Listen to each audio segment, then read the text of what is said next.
about something that happened here in Scotland over 100 years ago that's actually changed world events, and not many people know this story. So it's 1919 and World War I has just finished, and many of the troops are now making their way home to be reunited with loved ones, family members.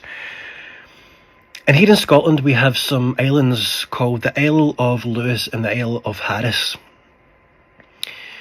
Now there's a ship called the Isle Lair, and it's carrying about 250 men home to these islands. It's overloaded, it doesn't have enough lifeboats. It's Hogmanay, so it's January 1st, it's freezing cold. And it ran into some rocks and it sank. And the majority of the men on board lose their lives. The women who are left on the Isle of Lewis and Isle of Harris, they're now widows, they're fatherless, the sons have died, and the local economy essentially collapses. Many of the women had no option but to emigrate, and a lot of them, they go to America.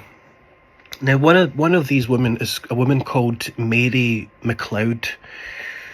Now Mary McLeod, she boards a ship called the RMS Transylvania, and she goes to New York.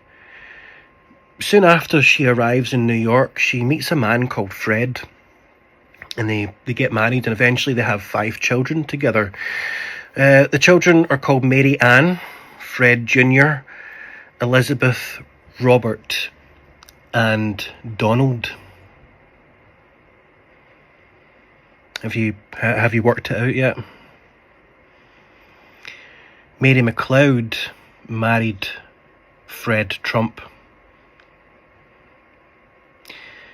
So if it wasn't for a shipwreck here in Scotland in 1919, there would be no Donald Trump.